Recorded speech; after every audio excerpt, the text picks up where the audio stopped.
if you look at this particular area here, then nagmo-merge yung details eh. Kasi this is pretty much a bunch of textures eh. So mag-merge yung details na yan sa paningin mo. If you look here, this will merge, all of those details will merge kapag nag-squint ka ng eyes. Okay? So, going back dun sa kay Bayonetta, wait, I still have it here. Okay. So ganun din dito. There's a lot of details happening here, right?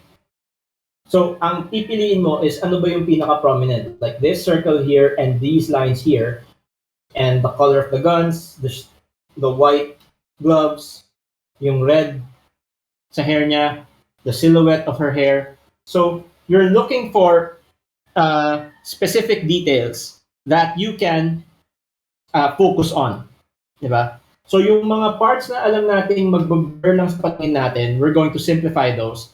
And the ones that stand out is the one that we're going to amplify. Okay? In the case of Kratos, yung beard, yung head, yung markings, yung red markings sa face and body, di ba? So kaya madaling gawin yung kay Ryu kasi ako, in my personal opinion, Ryu from Street Fighter is one of the most perfect character designs ever made. Diba? Kasi it's so simple, pero it already says a lot about him. Diba? So, pero yun nga, ang ano kasi dito kay Ryu, because it's so simple, it's very easy to abstract. In cases where characters have a lot more detail, that's when we have to encounter a bit of challenge with what to simplify. Okay? Which is why ito yung ginagamit yung example. Kaya dito tayo nagsa-start. Kasi ito yung itong game na ito yung pinaka-simplified na parang magandang starting point for figuring out how to simplify things. And what you'll notice, and I'm sure some of you have already noticed this kasi you've already tried making your own works, is just because you're working with a very small resolution, with very simplified sprites, just because that's what you're making, doesn't mean it's going to be easy. In fact, in some cases, mas mahirap mag-simplify ng character. Okay?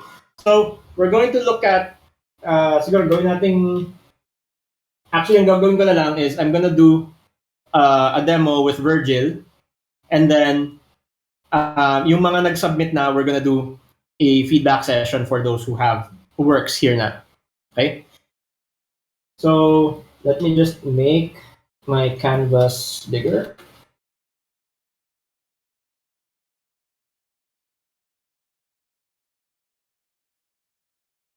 Okay, baba muna natin si Kratos and Bayonetta. So, dito natin gawin sa tabi ni Ryu. And Chun-Li.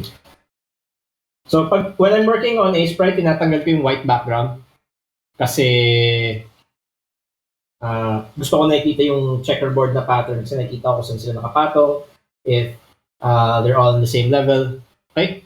So, we're gonna do Virgil from Devil May Cry as our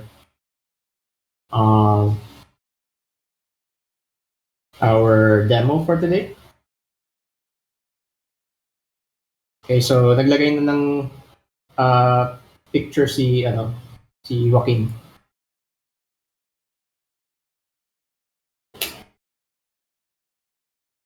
So we're gonna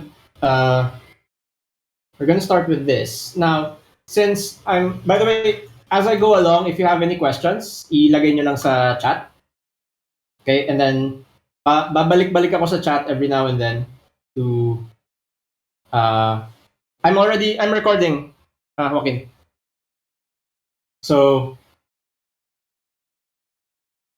pati yung pag-figure out natin kung paano ipasok si Anton sa voice chat na nasa record. So, kaya I've been recording kanina pa. I did make an announcement that I was recording, right? I have to make sure na aware kayo na nagre-record ako kasi may data privacy tayo. Anyway, okay, so we're gonna do Virgil from Devil May Cry. Now, ang una kong minamatch dito is the size of the head. Okay? Kasi yun yung magiging basis ko for for the rest of his proportion. So I'm gonna get the size of the head, and then I'm gonna get yung pose or magiging gesture niya, how he's going to be standing. Okay, so I'm just gonna get a layer here. By the way, guys, wag niyo akong tularan. Hindi ko pinapangalanan yung layers because I'm just doing a demo. Pero once you're working with more complicated sprites, please make sure that you name your layers to save yourselves some pain. Okay? Mahirap yung hindi maayos ang layers niya. Okay, so I'm just gonna get siguro a different color just to do the sketch. And I'm just making sure na the head is matching yung proportions nung sprite style na ginagaya natin. Right? Okay, so and we're going to get yung pose. Yeah.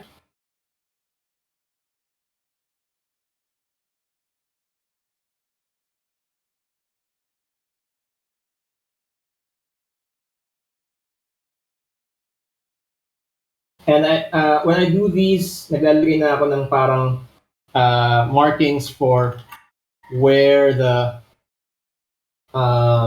legs go, where the feet go. Kasi I'm gonna make the feet pretty big.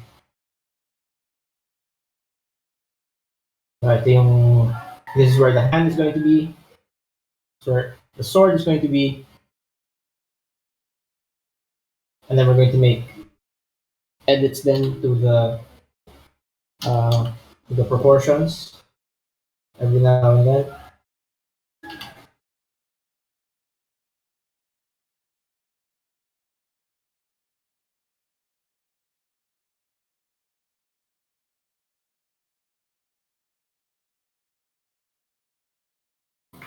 Sir, wala pa ng konti. Which character are you making po? Virgil from Devil May Cry. Oo, okay, sir. Got it. Thank you. Hindi ako naglalaro ng Devil May Cry 5 yet. Actually, I haven't started the Devil May Cry series yet. Pero pag malapit na yung deadlines ko, if I'm struggling with deadlines or if I have to cram a lot of work, ang pinapatugtog ko lagi yung theme ni Virgil from Devil May Cry. Best music to play when you are faced with impending deadlines. Okay, so we're going to add a few hints of the hair here. Pero yeah, this is basically just a sketch ng yung magiging gestures niya. Okay? Now, we're gonna go and look at the character's costume and we're going to figure out ano yung pinaka nagsa-stand out. And in the case of Virgil, it's the blue jacket. Right? So, so I'm gonna get yung blue dito sa yung blue from the Chun-Li sprite, and then I'm just gonna get the shape of that jacket. Okay? So wala tayong dito. Actually, I'm just gonna make a new layer for this. Now, one of my favorite tools, if you're using a sprite, okay? If you're using different software, just check if there's a tool na equivalent nito. Pero one of my favorite tools is the contour tool, which you can see here sa baba ng shape tool. So what it does is you draw a shape and then it immediately fills. Okay? So ito ang go-to ko when I'm making sprites, regardless of how big or small they are, whenever I have to start with smaller shapes or bigger shapes. So for example, if I have to do yung jacket ni Virgil, I'm just gonna make big shapes here.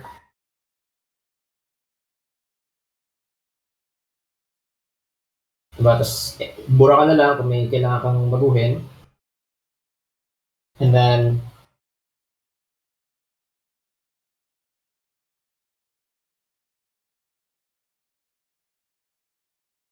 diba? It makes making shapes very easy. So for example, if I have to do the hair, yeah, I can just do that. Actually, since white yung hair and white yung face, I can just merge this into one shape.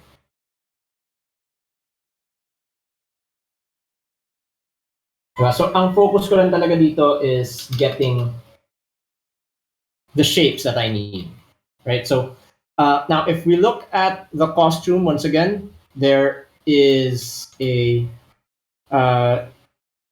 there are certain parts that merge together, mainly uh, yung black part sa pants and the upper body,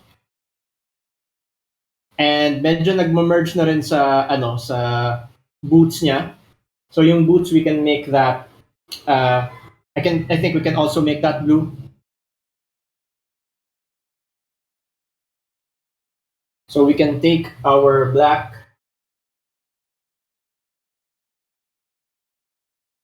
and just put that here. So tinitingnan natin yung shape na nabubuo nung interplay nung blue parts and black parts.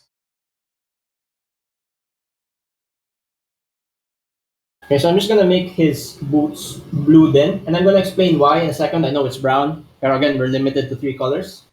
So I'm gonna explain that in a bit.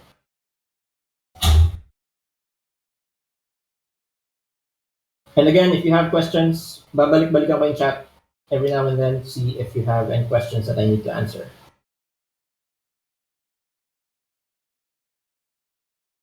So yeah, I think we pretty much have the shapes down. I think we can expand this even more. Okay, so yeah, so now check natin, mas bagay ba na I think mas bagay na gawin na lang nating black yung boots actually.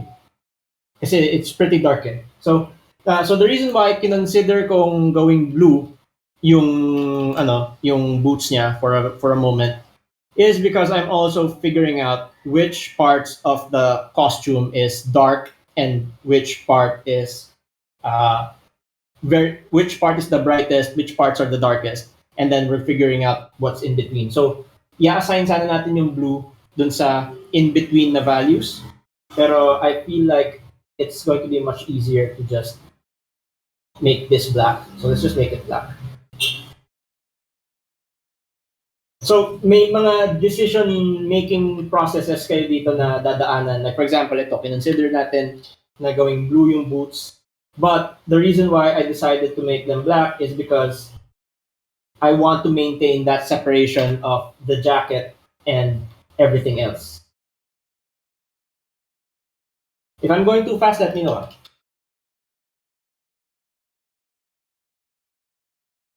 Okay, so we're gonna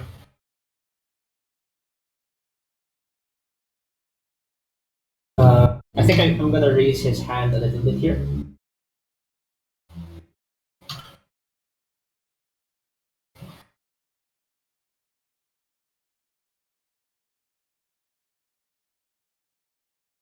Okay, so I'm basing this on the pose na hawak niya yung sword niya from behind. Pero I don't think it's working very well, so I'm just gonna try to just make the hand a little straighter. So yung pinaprioritize din natin dito, how readable the character is going to be.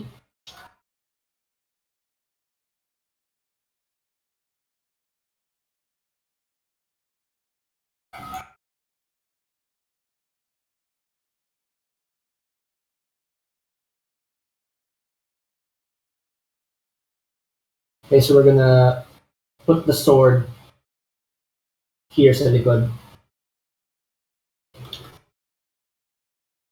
I'm just gonna cover that part up.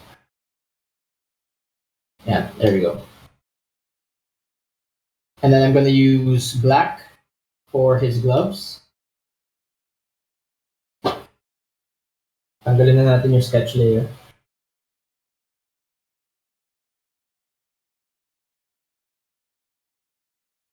So, what's great about pixel art is it's pretty easy to make edits especially when it's a very small sprite.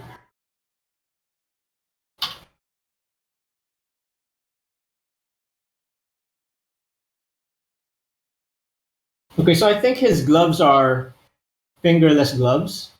So we can use that to bring out some of the fingers here. Now, when you're drawing hands, so ano muna tayo? Segue muna tayo. When the reason why we're trying to find ways to simplify these shapes, is because ang tendency, and I'm sure some of you might have run into this when you were doing your first samples. May tendency kasi na when you're trying to abstract something fairly detailed into something that's extremely simple, there is a tendency to get caught in the details and how much of the details you can cram into that very small space. Okay? Which is going to be a challenge.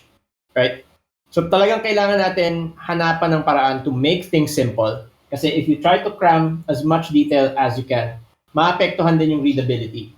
Not only is it impossible, pero the readability of the sprite is going to be affected.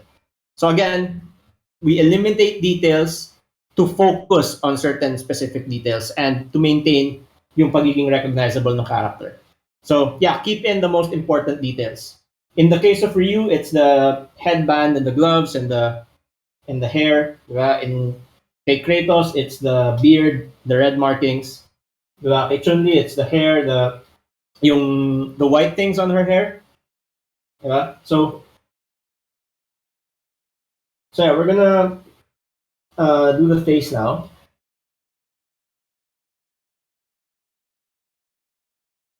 So dito natin siya paharapin.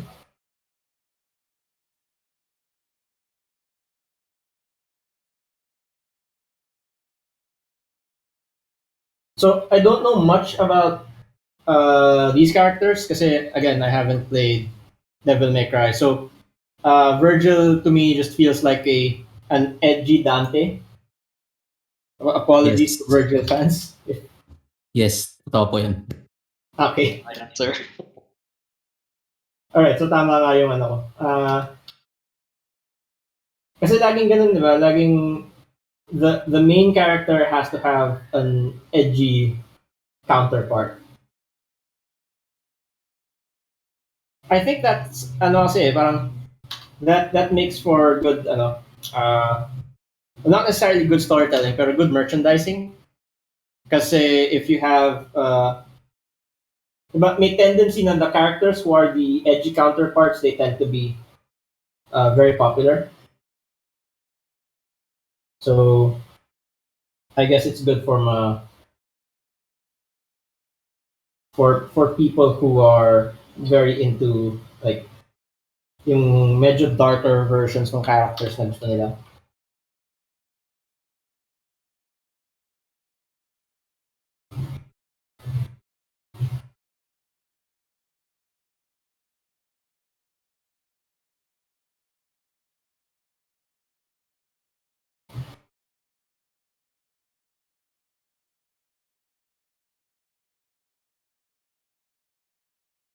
So I'm gonna make his eyes a bit smaller because I figured he looks pretty angry most of the time. So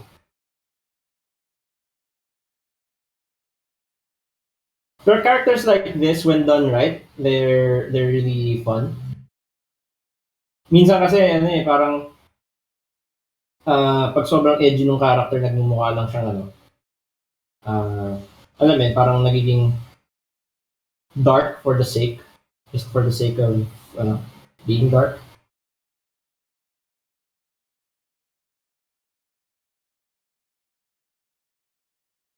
So maganda yung mga ganitong characters if there's good character development.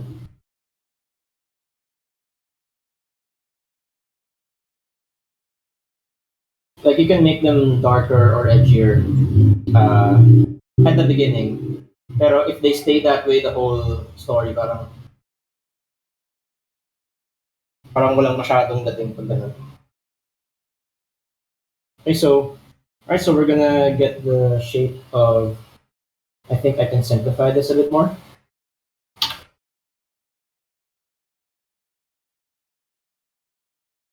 Now, napansin ko rin na there is some sort of lining dito sa edge nung ano niya, nung costume niya. So we can also actually use the white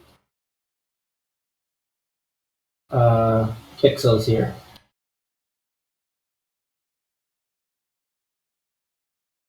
So when you're doing something like this, it's easy to get overwhelmed with the amount of detail that you have to put in, and that's precisely what we are trying to avoid with this demo.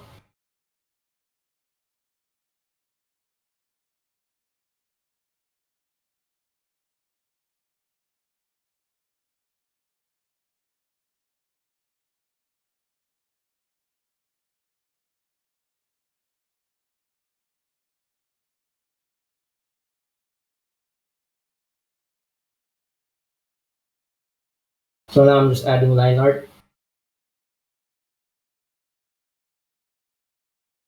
to make sure everything is cleaned up. So actually, kahit ako medyo nahihirapan ako ngayon with this because I'm not really used to working with this amount of limitations. So that's also why I think this is a good exercise. So when it comes to hands, you don't necessarily have to have all the fingers there. Last term or last term, may students ako na talagang yun yung pinaka-pinoproblema nila. Sir, paano ko ilalagay yung lahat ng daliri na to? The answer is you don't have to.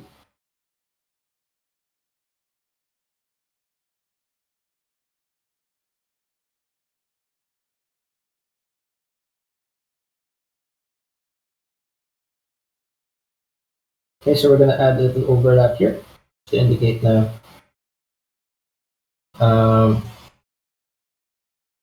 nandyan yung arm. And then we're also going to exaggerate certain things. So one important part of abstracting is knowing what to exaggerate. So yung ganitong klaseng jacket and ganitong klaseng coat, you know how it gets a little straight when it's on the shoulders. So we're going to push that a bit and we're going to make this a sharp edge.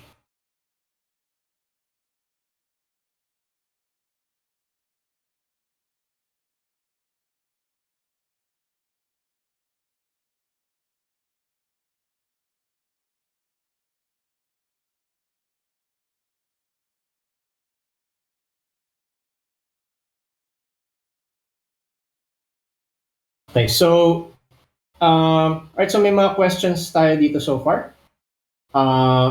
Gumagamit ba kayo ng outline effect and tool sa Sprite? Yes, ginagamit ko yun. Pero it depends on what it is I'm doing. So that's actually a good question that you just brought up. Kasi tama-tama, I think we can make a short segment on that. Kasi it is very useful. Pero kasi right now, ang ginagawa ko is just all in one layer at the moment. So, medyo mini-minimize ko yung... And kini-clean up ko kasi yung shapes as we go along. Yung outline tool, maganda siya kung malinis na yung shape bago ka gumawa ng line art. So yeah, I'll show you guys how to use that later.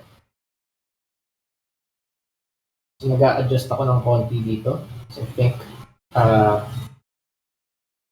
I made the curve a little too high.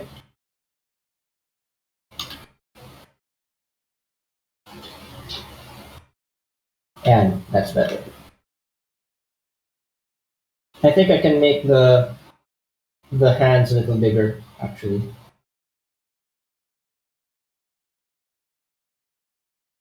And then we can make the sword a little bigger as well.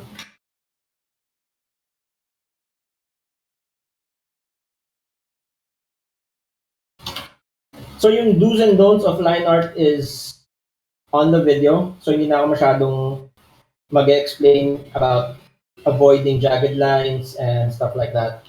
I just expect everyone to watch the video. In fact, please make sure you do watch the video. If you have any questions, make sure you watch the video before asking me. Kasi nagkaroon ako ng cases na may student na mag-message sa akin, "Sir, paano gawin ito?" Tapos tatanungin ko, "Pinanood mo yung video?" Tapos sabihin sa akin, "Hindi." Diba? So, what was the point of having the videos, diba? So, please make sure you watch the videos before asking me questions, just to make sure na talagang problem nga that needs my attention yung question niya. Okay? So I think we can end this here. Yeah, actually pwede pa natin i-break apart tong hair niya. Like, we don't have to make it all solid. I think this hair can use more spikes and less length.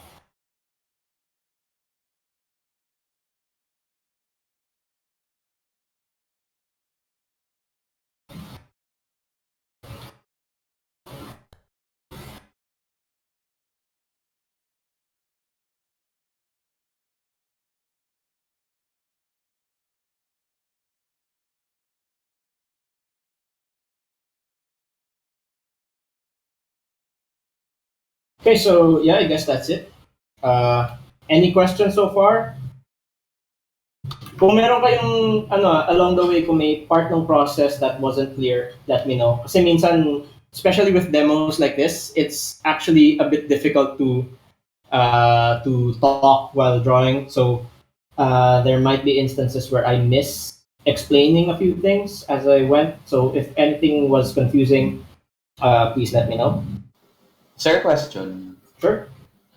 Sir, how do you know like what? Di ba kasi sir parang yung principle natin is biggest to smallest. Yeah. How do you know which to prioritize?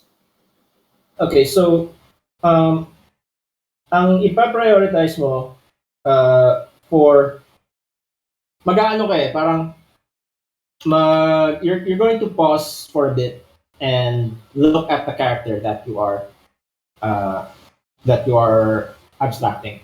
Okay? So here's what you probably won't notice when you are looking at character designs. Okay? Kapag tinitignan niyo yung designs ng mga characters that are very detailed, like Kratos, Kratos is a good starting point. How much of that costume, how much of that outfit do you really take in when you're looking at a specific character design? How much of that design are you really taking in? Kasi if you look at Kratos, ang una mong mapapansin is the beard and the red markings. Diba? Ano yan may hierarchy yan when you're looking at, sabihin natin let's say in real life, you saw someone you know naglalakad ka sa mall, naglalakad ka sa labas, may nakita kang someone you know just happened to be there. Ang una mong marirecognize yung muka, di ba? Yun yung unang magdodraw ng attention mo is the person's face. Okay? Probably if the person has specific mannerisms, like for example, the person stands in a certain way or a person walks a certain way, then that's also one thing that you'll immediately notice, and then titignan mo, parang si ano yun, di ba? Tapos mapapansin mo, titignan mo mabuti yung mukha, and then tsaka mo ma-realize, di ba? So, the same sort of applies when you're looking at character designs, di ba? Kasi Kratos has all of those details dun sa shoulder armor niya and yung pants niya and whatever that thing is above his pants. But the first thing you look at is his face. So probably the next thing you look at is the markings dun sa ano. So that's one of the ways to figure out what to prioritize. Because when you're doing character design, it's not a collection of small shapes. It's a collection of big shapes, medium shapes, and small shapes, right? So yung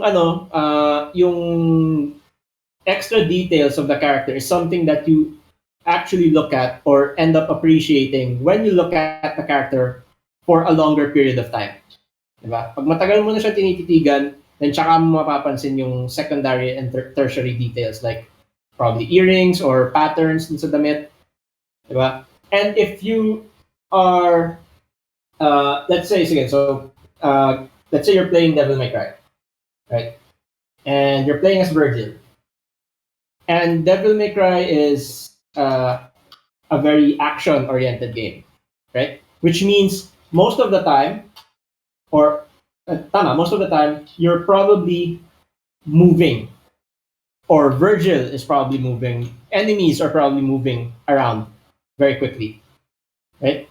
Which means that you don't necessarily have time to stop and look at the character and stare at the character unless hanapin mo yung 3D model niya somewhere. Pero during gameplay, you don't really have a lot of time to stare and appreciate details, diba? And in the first place, that's not really why you do it, right? Why you're playing, but you're not really playing just to look at the character. You're playing to play the game. So when you are playing as Virgil, when you're playing as Ryu, when you're playing as Kratos, you're not really seeing all of those details, pero there are certain parts that make them recognizable to you. So that's how you know what to prioritize. Does that answer your question, or was that not? Yes po, sir, makes sense. So like, kunyari sir, pumasok sa utak ko, let's say someone like, for example, Sir Gerald sa Witcher. So kung ganun, para sa akin, like, yung unang nanonotice ko is yung, let's say, beard niya. So that's what I prioritize. Yes. So, parang ganun. Got it, sir. So another example na maganda is, does anyone watch the Castlevania Netflix series here? May nanonood ba dito? Minsan. Okay. All right. So now yung Castlevania na season 1 lang yung pinanood ko. I need to catch up. Pero notice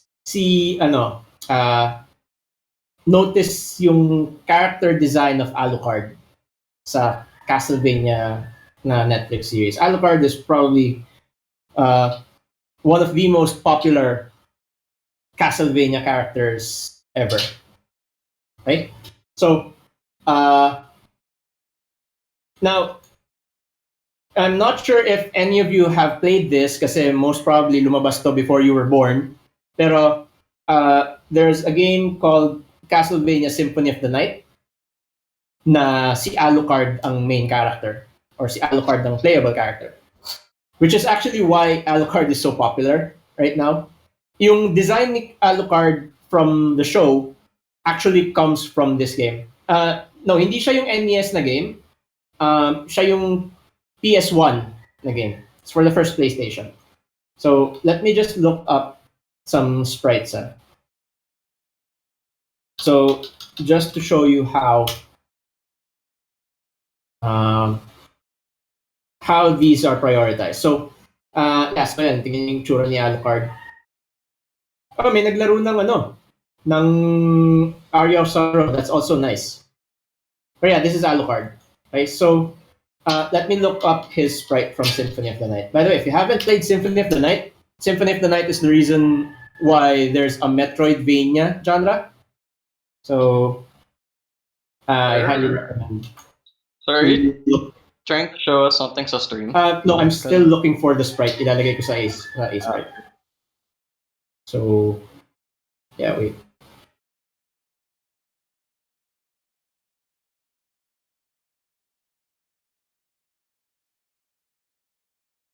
Castlevania Symphony of the Night.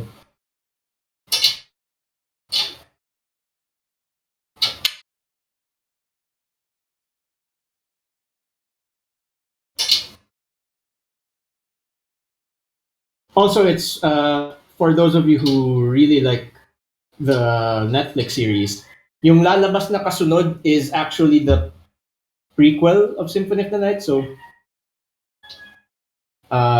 might be a good idea to timeless tong game na to eh, kahit gaano siya kaluma.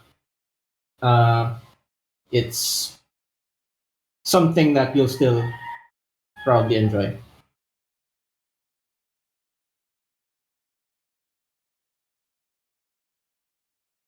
Okay, so ayan, so ito yung sprites ni Alucard. Now, notice the difference here is yung proportions niya this time around compared dun sa una nating tinitingnan, the proportions are more realistic, right? But also, that also means na there is uh, there is a different level of prioritizing here, right? Kasi these are still very small sprites, okay? So ano lang, just to kaya ako binring up to kasi when you're thinking of what to prioritize, so nandun na yung features na lagi mo nakikita, but there's also what is it that you're trying to do with that game project. So we're approaching it with the idea of making a game, right? So for example, if you're making a 2D fighting game, then sprites are going to be much bigger because it's two people. Pero with uh, Castlevania games, it's more of exploration, right? At least starting with Symphony of the Night, more of exploration. So, so now, iba na yung level of prioritization dito. It's not like kanina na we made the head bigger, we made the eyes bigger. So, in this case, now I'm going to look for Alucard's original design for Symphony of the Night. Pero it's pretty much what the Netflix version is based on.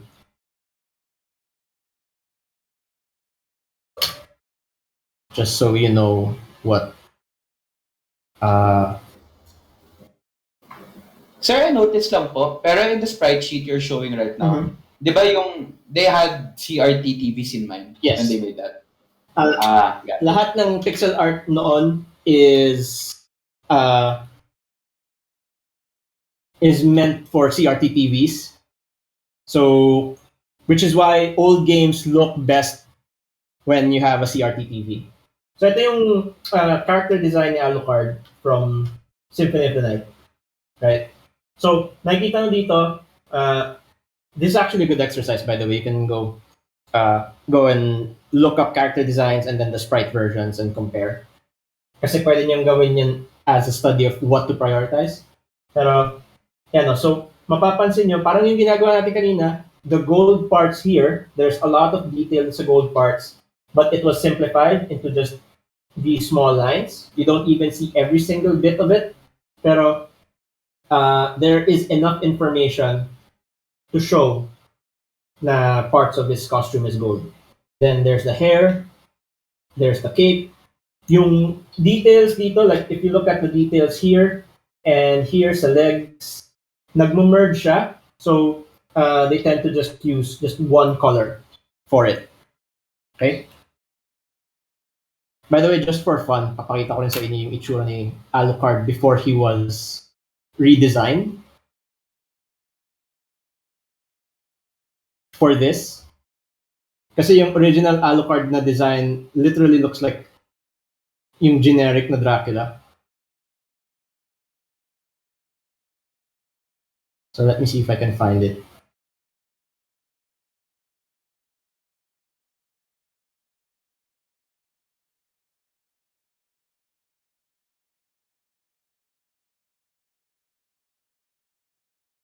But yeah, these the way you prioritize is going to depend then on what you are trying to do.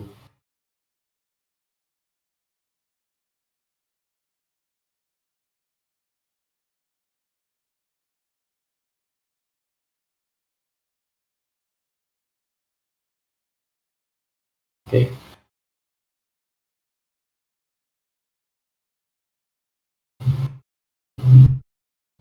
hoping na nandito siya sa Spriters resource. Oh, there we go. And so this, before Symphony of the Night, this is what Alucard looked like.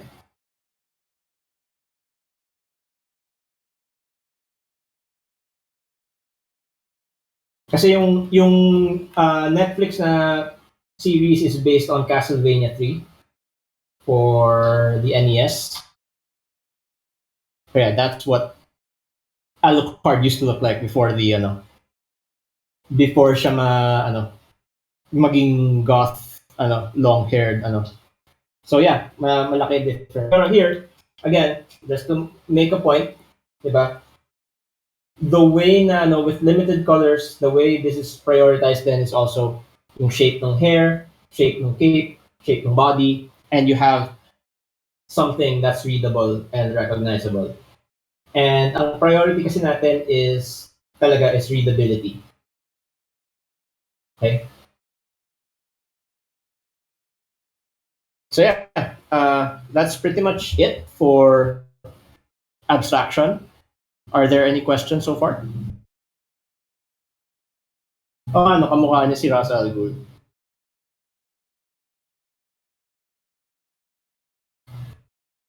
So, yung since na-bring up yung CRT TV, CRT screens, may mga techniques na ginawa, specifically like dithering. You'll probably run across dithering as you research about pixel art.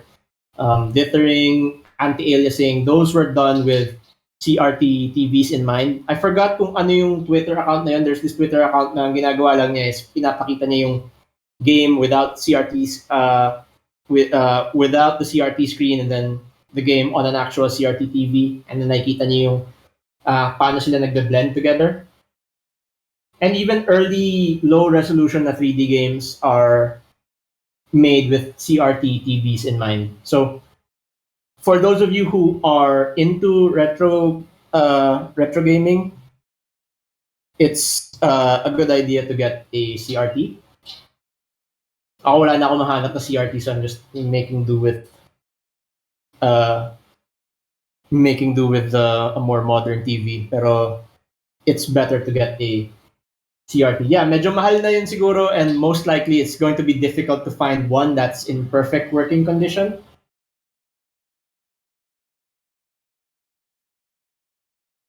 Kasi ako, I collect retro games so alam ko yung frustration ng hindi CRT yung ginagamit mo. Okay, so kung wala ng questions, I'm gonna look at the submissions and give some feedback. So sino ba yung unang naglagay? Ay wait, may question pala regarding outlines. Okay, so before that, sagutin ko muna yung question ni Dale.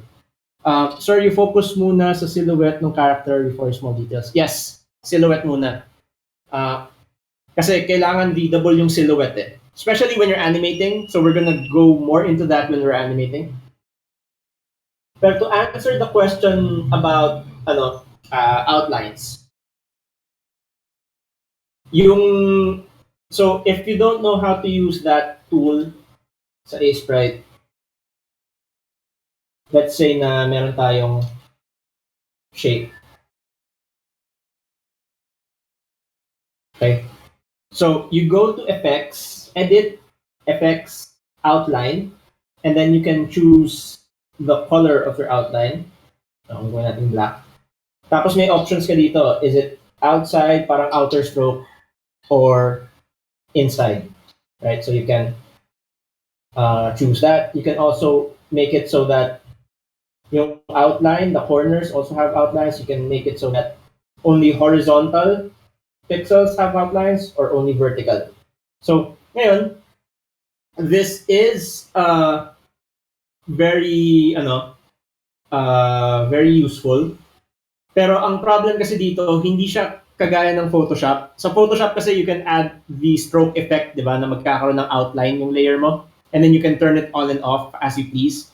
Ito kasi, once you put this in, you're going to have to commit. Diba? So pag in-okay ko na yan, then yung outline na nabuo is treated as if it was drawn normally. So, yes, gumagamit ako nung outline na mostly for big sprites, pero I also make sure na maayos na yung shape na i-outline before ako maglagay ng outline.